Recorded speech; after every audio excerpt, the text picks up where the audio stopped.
Hello दोस्तों, good morning. स्वागत है आप सभी का एक बार फिर से आपके अपने फेवरेट यूट्यूब चैनल पे जिसका नाम है जेके स्टडी ऑनलाइन। दोस्तों, आज एक बढ़िया सा मॉक आपके लिए मैं लेकर आया हूँ इंग्लिश का। ठीक है, इंग्लिश ग्रामर जो भी आपके अलग अलग ग्रेजुएशन लेवल के एग्ज़ाम्स में पूछा जाता है, जो गवर्नमेंट जॉब एंट्रेंसेस होते हैं, तो उससे जुड़ा हुआ एक मैं आपके लिए बढ़िया सा मॉक लेकर आया हूँ दोस्तों। इसमें हम लोग आपसे 20 क्वेश्चंस जो है वो पूछने वाले हैं। तो देखते हैं कि कितने लोग जो है इनके कितने सही आंसर्स कर पाते हैं।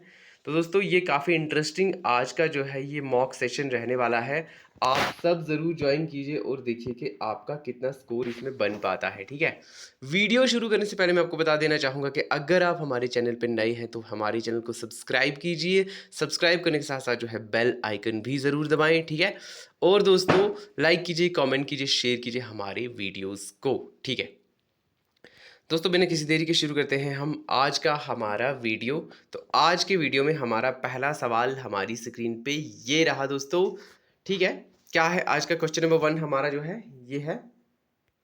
इसमें कहा गया है I am not dash wage earner, I am dash self employed man. हाँ जी दोस्तों, I am not wage earner है ना, ये कहता है कि मैं वेज अर्नर नहीं हूँ, I am self employed man. ठीक है, सेल्फ एम्प्लॉयड हूँ। तो आपको बताना है कि ये जो ब्लैंक स्पेसेस है इसमें क्या आने वाला है। ए ऑप्शन में कहा गया है अ एंड द, बी ऑप्शन में कहा गया है अ और अ, सी ऑप्शन में कहता है द और एन। ठीक है, एंड डी ऑप्शन में कहा गया है द और अ। ठीक है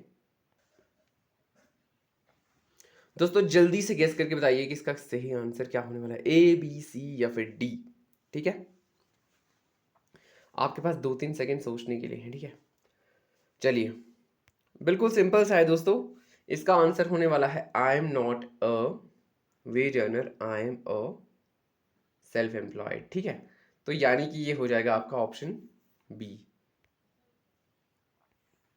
then this is our question number 2 on our screen. और इसमें क्या कहा गया है, इसमें कहा गया है dash doctor says it is dash hopeless case. ठीक है, तो डॉक्टर ने कहा कि ये होपलेस केस है। दोस्तों, ब्लैंक स्पेसेस पे क्या भरने वाले हम यहाँ पे, ए में कहा गया है द एंड अ, बी में कहा गया है अ एंड द, एंड सी में कहा गया है the end the, and D में कहा गया है अ एंड अ। ठीक है, तो इसका सही आंसर क्या होने वाला है दोस्तों। बहुत ही आसान सा क्वेश्चन पूछा गया है ये। मुझे लगता है कि ये 100% लोग जो है इसका सही आंसर देने वाले हैं आज के इस मॉक टेस्ट में। ठीक है, चलिए दोस्तों, बिना किसी देरी के हम आपको इसका आंसर बता देते हैं। ये है हमारा क्वेश्चन नंबर 2 और इसका सही आंसर है क्या, इसका आंसर है क्या, इसका आंसर ये the doctor says it is a hopeless case. तो ऑप्शन ए जो है वो आपका करेक्ट होने वाला है, ये वाला। ठीक है, चलिए, ये है हमारा क्वेश्चन नंबर 3। और क्वेश्चन नंबर 3 में क्या कहा गया, क्वेश्चन नंबर 3 में कहा गया है dash man who is wearing dash white cap is my neighbour. ठीक है, देखो भैया, वो आदमी जिसने वो वाइट वाली कैप पहनी है ही इज माय नेबर। इसमें कहा गया है ये, तो आपको बताना है कि खाली जगहों पर हमको क्या भरना है। ए में कहा गया है अ एंड द, बी में कहा गया है द एंड द, सी में कहा गया है the end a, and D में कहा गया है अ एंड अ। तो आपके हिसाब से इसका जो सही आंसर है दोस्तों वो क्या होने वाला है। बहुत बहुत बहुत आसान और सिंपल सा सवाल है दोस्तों। मुझे लगता है आप में से कई सारे लोगों ने ऑलरेडी इसका आंसर कर रखा होगा। ठीक है, अगर जिन लोगों को इसका आइडिया नहीं है तो मैं बताते चलता हूं, इसका सही जवाब होगा ये वाला। क्या होगा, the man who is wearing a white cap is my neighbour. तो ऑप्शन सी आपका जो हो वो हो जाएगा करेक्ट। पहले में आएगा द एंड दूसरे में आएगा अ। ठीक है,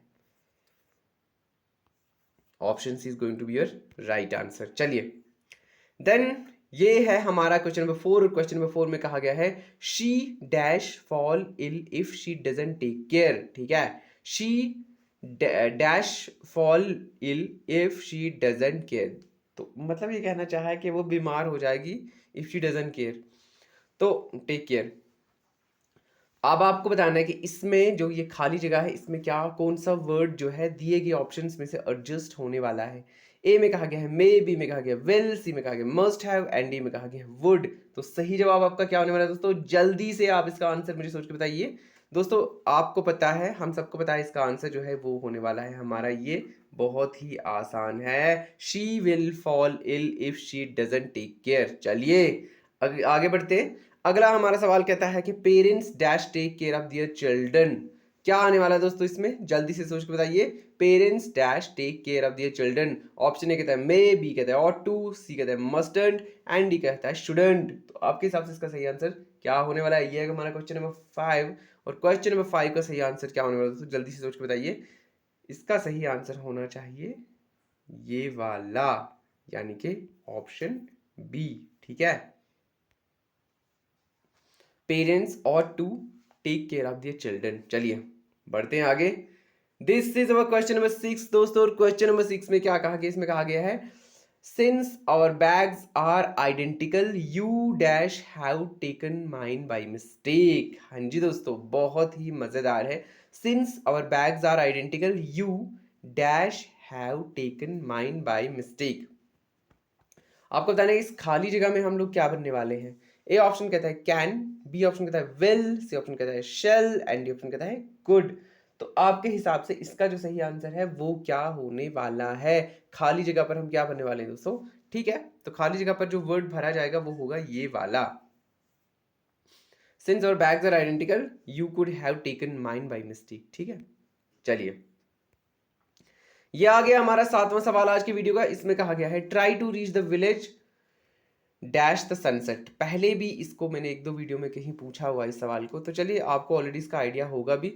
try to reach the village dash the sunset. A में कहा गया बिफोर, बी में कहा गया बाई, सी में कहा गया फ्रॉम, डी में कहा गया ऑफ। तो आपके हिसाब से इसका जो सही आंसर है वो क्या होने वाला है? Try to reach the village dash the sunset. ठीक है, तो देखिए इसका जो सही आंसर है वो हो जाएगा बिफोर। ठीक है ना, बहुत ही आसान है, ये सबसे आसान सवाल था। Try to reach the village before the sunset. ठीक है, ये है हमारा क्वेश्चन नंबर 8। इसमें कहा गया है he is often late dash his dinner. ठीक है, he is often late dash his dinner. ठीक है, अक्सर वो जो है लेट हो जाता है उसके डिनर के लिए। तो आपको बताना है कि इसमें क्या आने वाला है। ए में कहा गया फॉर, बी में कहा गया एट, सी में कहा गया टू, डी में कहा गया इन। तो दोस्तों आपके हिसाब से इसका सही आंसर क्या होने वाला है? इसका सही आंसर 100% लोगों ने इसका सही जवाब दिया होगा। इसका सही आंसर होगा ये वाला, for he is often late for his dinner. चलिए then this is our question number 9। और क्वेश्चन नंबर 9 में क्या कहा गया है? क्वेश्चन नंबर 9 में कहा गया ही is not an honest man you can not rely dash him. क्या होगा इसका सही आंसर? ये हमारा क्वेश्चन नंबर 1 है, he is not an honest man you can not rely dash him. A में कहा गया टू, बी में कहा गया फॉर, सी में कहा गया एट एंड डी में कहा गया ऑन। तो आपके हिसाब से इसका सही जवाब क्या होने वाला है? ये हमारा क्वेश्चन नंबर 9। और क्वेश्चन नंबर 9 का जो सही आंसर है वो है हमारा ऑप्शन डी। ठीक है, ऑप्शन डी है हमारा ये वाला। ठीक है, ये ऐसे आएगा, ही is not an honest man you can not rely on him. चलिए ये आ गया हमारा सवाल नंबर 10। और सवाल नंबर 10 में कहा गया है I couldn't believe dash it took them to process my application. ठीक है, I couldn't believe dash it took them to process my application. तो इसमें जो सही वर्ड है वो इनमें से कौन सा आने वाला है? ए में कहा गया हाउ मच, बी में कहा गया हाउ मेनी, सी में कहा गया वेयर, डी में कहा गया how long. A B C या डी, इसमें से कौन सा जो है सही इसमें आने वाला है? दोस्तों जल्दी जल्दी से 3-4 सेकंड के अंदर जो है आप इसका आंसर मुझे सोच के बताइए। ये हमारा क्वेश्चन नंबर 10। और क्वेश्चन नंबर 10 में कहा गया है I can couldn't believe dash how long it took them to process my application. तो दोस्तों इसका जो सही आंसर है वो हो जाएगा हमारा ऑप्शन डी। ठीक है, क्वेश्चन नंबर 10। चलिए देन ये है हमारा 11वां सवाल। इसमें क्या कहा गया? इसमें कहा गया है आई waited for my friend dash. I waited for my friend dash. तो दोस्तों यहाँ क्या आने वाला है दिए गए ऑप्शंस में से? ए में कहा गया अनटिल ही अराइव्ड, बी में कहा गया है अनलेस ही अराइव्ड, सी में कहा गया है till he arrived and D में कहा गया है अनटिल ही हैज अराइव्ड। तो दोस्तों बताइए आपके हिसाब से इसका आंसर क्या हो सकता है? ठीक है, क्वेश्चन नंबर 11। और क्वेश्चन नंबर 11 का जो सही आंसर है वो है आपका until he arrived. I waited for my friend until he arrived. Option A जो है that is going to be your right answer. चलिए then this is question number 12। और क्वेश्चन नंबर 12 में क्या कहा गया? इसमें कहा गया है by the time the police arrived at the bank. ठीक है, the robbers dash with thousands of rupees in cash. ठीक है, तो भैया by the time the police arrived at the bank, the robbers dash with thousands of rupees in cash। ठीक है, सवाल आप लोगों ने समझ लिया। ठीक है, ऑप्शंस हमारे पास हैं। ए में कहा गया एस्केप्ड, बी में कहा गया हैड एस्केप्ड, सी में कहा गया will have escaped and D में कहा गया है एस्केप्स। तो दोस्तों अब आप बताइए कि इसका आंसर क्या हो सकता है। क्वेश्चन नंबर 12 है ये। ठीक है, अगर आपको आइडिया नहीं है तो बता दो, इसका जो सही आंसर है वो है हैड एस्केप्ड। ठीक है, तो ये कुछ ऐसे हो जाएगा। By the time the police arrived at the bank, the robbers had escaped with thousands of rupees in cash। ठीक है, चलिए ये हमारा आ जाता है क्वेश्चन नंबर 13, और क्वेश्चन नंबर 13 में पूछा गया है क्या, इसमें कहा गया है, ये देखिए भैया ये एक वर्ड है पैथेटिक। ठीक है, ये हमारा है साइनोनिमस। तो आपको बताना है, ये साइनोनिमस में से लिया गया सवाल है, तो इसमें से जो है कौन सा इसका सही मतलब बता रहा है। ठीक है, पैथेटिक। ठीक है ना, पैथेटिक का सबसे पहले तो आपको मतलब पता होना चाहिए क्या होता है। पैथेटिक का मतलब होता है दयनीय। हिंदी में इसको दयनीय बोलते हैं, यानी जिसपे दया आ जाए बड़ी खराब हालत में। चलिए ए ऑप्शन कहता है पावरफुल, बी कहता है पर्पसफुल, सी कहता है प्लेंटीफुल एंड डी कहता है पिटीफुल। तो आपके हिसाब से इसका जो सही आंसर है वो क्या होना चाहिए। क्वेश्चन नंबर 13 का है ये। ठीक है ना, तो दया की बात हो रही है, तरस की बात हो रही है। ठीक है, तो ऑब्वियस सी बात है इसका जो आंसर है वो पिटीफुल हो जाएगा। ठीक है ना, क्योंकि पिटी का मतलब भी होता है दया। चलिए, तो ये इसका साइनोनिमस वर्ड हमें देखने को मिला। चलिए देन अगला हमारा सवाल है, ये भी हमारा है, हमने इसी में से लिया। इसमें कहा गया है इन्फेरेंस। ठीक है, इन्फेरेंस आपको पहले पता होना चाहिए क्या होता है। इसका मतलब होता है अंदाजा। ठीक है ना, अनुमान वगैरह वगैरह। ठीक है ना, तुक्का या गैस वगैरह। तो अब आपको बताना है कि इसमें से कौन सा जो है इसको सही से डिफाइन कर पा रहा है।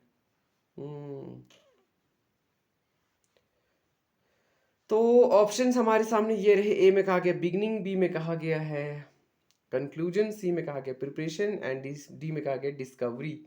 तो सही इसका आंसर क्या होने वाला दोस्तों इन्फेरेंस का, ये है हमारा क्वेश्चन नंबर 14। ठीक है, तो क्वेश्चन नंबर 14 का ये है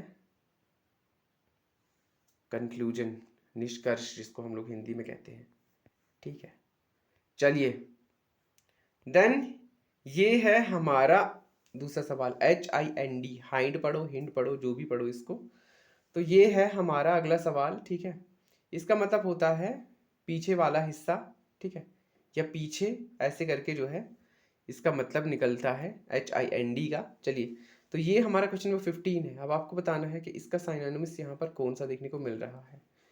नियर है, रियर है, फर्स्ट है या फ्रंट है। ठीक है, जल्दी से सोच के बताइए दोस्तों, A B C या D। ठीक है, तो आमतौर पे जानवरों के पिछले वाले हिस्से को जो है हम ये HIND, हाइंड जो है ये बुलाते हैं। ठीक है, आपको बताना है इसमें से जो है इसका सही आंसर कौन सा होने वाला है, A B C या D, नियर, रियर, फर्स्ट या फिर फ्रंट।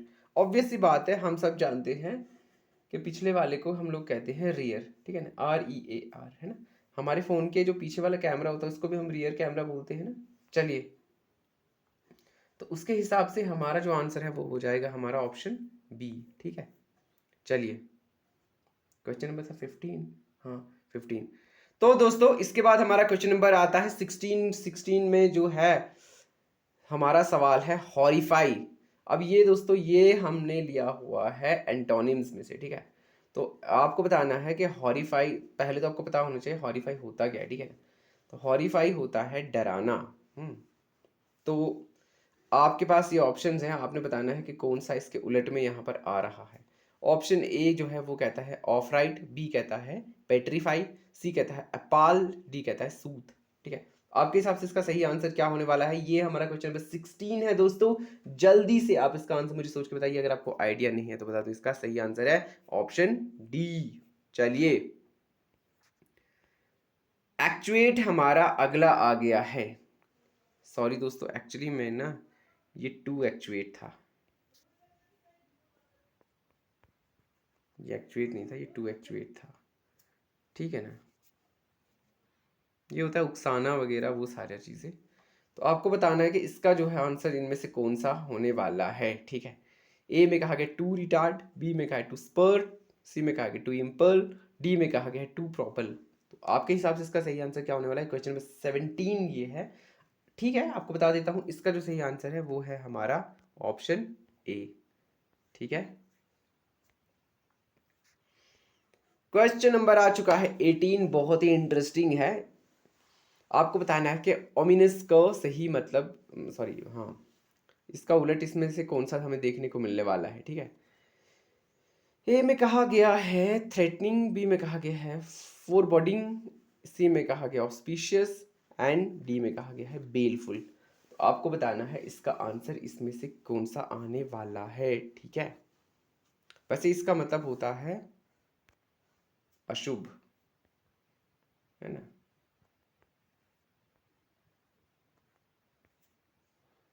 तो बताइए इसका उलट कौन सा हो जाएगा फिर? इसका जो है वो हो जाएगा हमारा ऑप्शन सी, ठीक है। चलिए 19 जो है वो हमारा कौन सा सवाल है? ये हमारा है एब्स्ट्रैक्ट। एब्स्ट्रैक्ट होता है सार।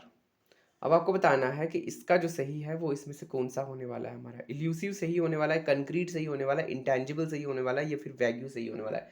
दोस्तों ए बी सी या डी इनमें से आपका सही आंसर क्या होने वाला है? ये है क्वेश्चन नंबर 19। तो बताइए इसका सही जवाब आपका क्या होने वाला है दोस्तों?